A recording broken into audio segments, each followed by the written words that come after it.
তুমি আমি তুমি সে কি জানো না, আজ কেন এত ভালো লাগছে।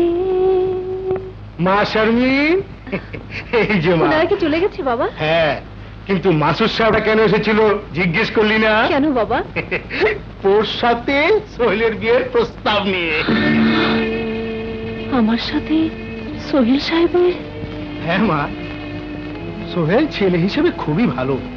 বিদেশ থেকে লেখাপড়া শেষ করে দাদুর সঙ্গে ব্যবসা করছে। সব দেখে শুনে আমি আর আপু করিনি। কিন্তু বাবা, তুমি একটিবার আমাকে জিজ্ঞেস করলে না। আমি বড় হয়েছি, লেখাপড়া শিখেছি, আমার একটা মতামত আছে। আমার ইচ্ছের বিরুদ্ধে তুমি আমাকে বিয়ে দিতে পারো না বাবা। কিন্তু আমি যদি কথা দিয়েছি মা। না বাবা না, এ বিয়ে হতে পারে না। আমি আমি আমি একজনকে সে কথা আগে বলবি তো। তুই তো জানিস তোর সুখই আমার সুখ। হ্যাঁ বেশ, তো তুই যে কে মানে নিয়ে আয় না। বাবা বাবা পাগলি মেয়ে কান্দ দেখলা। না না, এ হতে পারে না। সোহেলের সাথে শর্মিনের বিয়ে না হলে সোহেল বড় কষ্ট পাবে।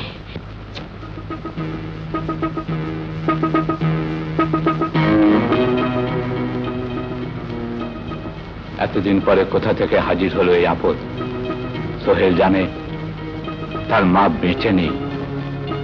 সালমা যদি সোহেলের কাছে প্রকাশ করে দেয় নিজের পরিচয়।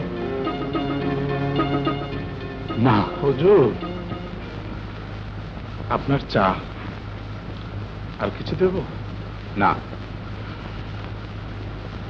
দাঁড়া। তুই তো পুরনো মানুষ, সবকিছু জানিস। সোহেলের মা ধর যদি বেঁচেই থাকে, তোর কি মনে হয় কোনোদিন সে ছেলের দাবি নিয়ে ফিরে আসতে পারে? হুজুর, আমরা গরিব ঘরের মানুষ, জবানের দাম আমাদের কাছে অনেক। বেঁচে থাকলেও বৌমা কোনো দিন ফিরে আসবে না। আমি তো ভুলিনি আপনার আদেশ মাথায় নিয়ে ছেলের দাবি ছেড়ে এ বাড়ি থেকে চলে গেছে। কিন্তু হঠাৎ তার কথা হুজুর। ও কিছু না কিছু না, তুই যা। শোন, সোহেল কোথায়? ছোট সাহেব তো অফিসে।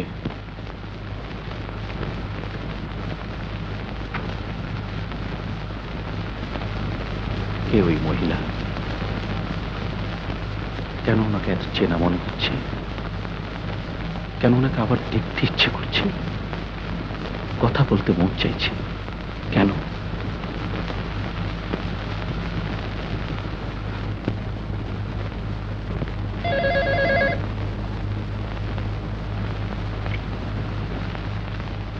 হ্যালো, আমি সোহেল বলছি।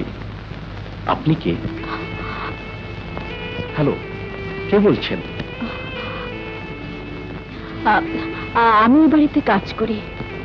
ও আপনি? আপনি তাহলে আমাকে মিষ্টিমুখ করিয়েছিলেন? জি বাবা। জানেন, আপনাকে না আমার খুব চেনা মনে হচ্ছে। কোথায় যেন আপনাকে দেখেছি, ঠিক মনে করতে পারছি না। হ্যালো হ্যালো, আপনি আমার কথা শুনতে পাচ্ছেন তো? হ্যাঁ বাবা, শুনতে পাচ্ছি। আচ্ছা, আপনার কে কে আছে? এত কিছু শুনে কি লাভ? তবু একটু আমার জানতে ইচ্ছে করছে। সন্তান ছাড়া আপন বলতে আমার আর কেউ নেই। বিশ্বাস করুন, আপনাকে আমি অল্প সময়ের জন্য দেখেছি, তাতেই মনে হচ্ছে আপনাকে যেন কতকাল ধরে চিনি। আমি বাড়ির কাজের মানুষ, বেশিক্ষণ ফোনে কথা বললে বাড়ির মালিক রাগ করবেন। আমি ফোন রেখে দিচ্ছি।